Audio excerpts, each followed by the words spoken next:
Here is a day in my life as an equestrian at home for Thanksgiving break. For some reason, I woke up at 7:30 even though I got in at midnight, so I immediately made a coffee and said hello to my dog.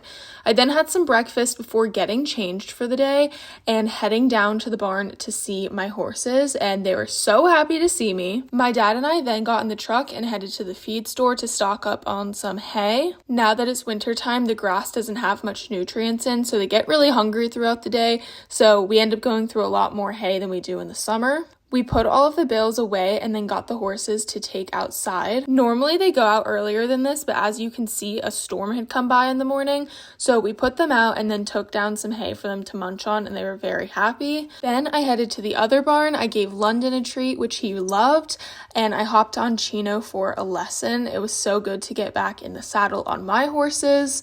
I then switched and got onto Apple, and he was also amazing today.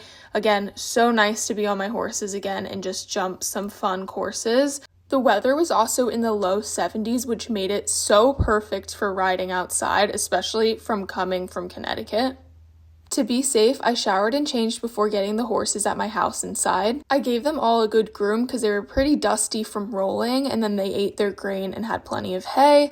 I then had my dinner and a few hours later came back down for night check. I know a lot of you are going to roast me for what I'm wearing, but I was hanging out with friends and, things got to get done. So here I am in my jeans and cute little outfit. Don't worry though, these Adidas have been banned to the barn. I then showered again and did some editing before heading to bed.